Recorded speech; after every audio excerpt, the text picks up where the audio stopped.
जय गुरु जी। शुक्राना गुरु जी। सारी संगत को जय गुरु जी। ओम नमः शिवाय। शिव जी सदा सहाय। ओम नमः शिवाय। गुरु जी सदा सहाय। शिव पुराण श्री रुद्र संहिता पंचम खंड का 8वां अध्याय, दिव्य रथ का निर्माण। व्यास जी ने सनत कुमार जी से पूछा, हे सनत कुमार जी, आप अत्यंत बुद्धिमान और सर्वज्ञ हैं।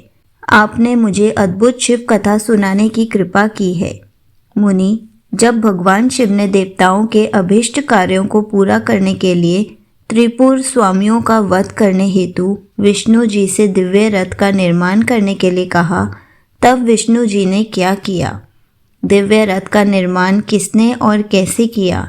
सूत जी बोले, हे मुने, व्यास जी की यह बात सुनकर सनत कुमार जी ने भगवान शिव के चरणों का ध्यान करके कहा, भगवान शिव के लिए दिव्य रथ के निर्माण करने के लिए देवताओं ने अपने शिल्पी विश्वकर्मा को बुलाकर उन्हें कार्य सौंपा।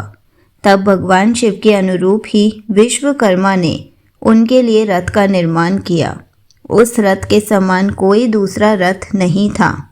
वह दिव्य रथ सोने का बना हुआ था।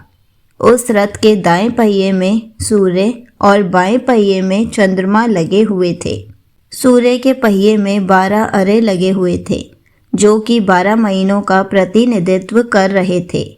चंद्रमा के पहिए में लगे 16 अरे चंद्रमा की 16 कलाओं का प्रदर्शन कर रहे थे। ब्रह्मांड में विद्यमान अश्विनी आदि 27 नक्षत्र उस रथ के पीछे के भाग की शोभा बढ़ा रहे थे। छहों ऋतु सूर्य और चंद्रमा के बने पहियों की धुरी बनी।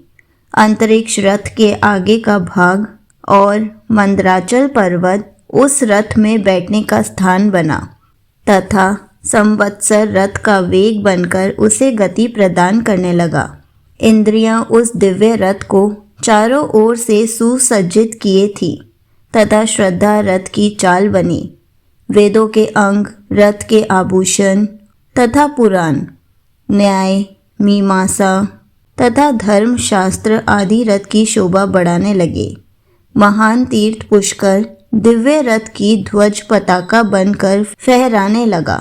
विशाल समुद्रों ने रथ के बाहरी भाग का निर्माण किया। गंगा, यमुना आदि पवित्र नदियां स्त्री रूप धारण कर रथ में चंवर डुलाने लगी। स्वयं ब्रह्मा जी उस दिव्य रथ में सारथी बनकर भगवान शिव की सेवा में उपस्थित हुए तथा ओमकार उनके रथ का चाबुक बना। आकार विशाल छत्र बनकर रथ को शोभित करने लगे। भगवान शिव के धनुष का निर्माण करने हेतु शैलराज हिमालय स्वयं धनुष बने, तो नागराज उस धनुष के लिए प्रत्यंचा बने। देवी सरस्वती धनुष की घंटा और भगवान श्री हरि बाण बने और अग्निदेव ने बाण की नोक में अपनी शक्ति डाली। ऋग्वेद, सामवेद, यजुर्वेद तथा अथर्ववेद उस दिव्य रथ में घोड़े बनकर जुट गए।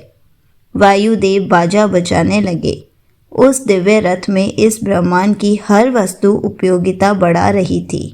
इस प्रकार देवताओं के शिल्पी विश्वकर्मा ने उस उत्तम दिव्य रथ का निर्माण किया।